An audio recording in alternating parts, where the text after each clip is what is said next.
Il suo medico è tra quelli che sono rimasti? No, sì, sono rimasti, il mio è rimasto, allora non mi preoccupo, però mi dispiace perché tutti gli altri hanno bisogno. A questa signora è andata bene, ma non si può dire lo stesso per oltre 1000 dei suoi compaesani.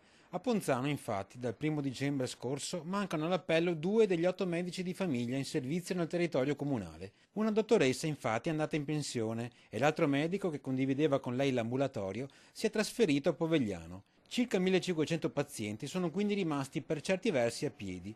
Alcuni, per visite e ricette, devono allungarsi fino a Povegliano. Altri hanno cercato invano di bussare alla porta degli altri medici di base presenti. Tutti i medici a Ponzano Veneto hanno più, chiamiamoli clienti, di quelli che dovrebbero.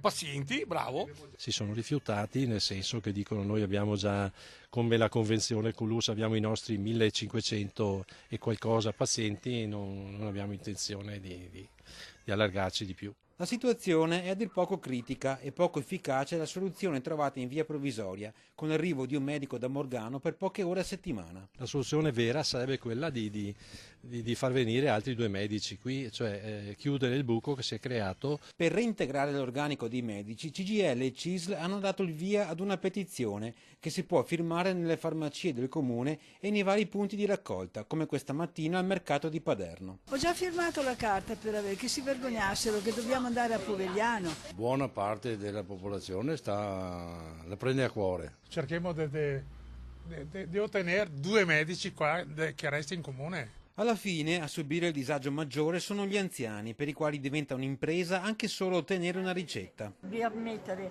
nel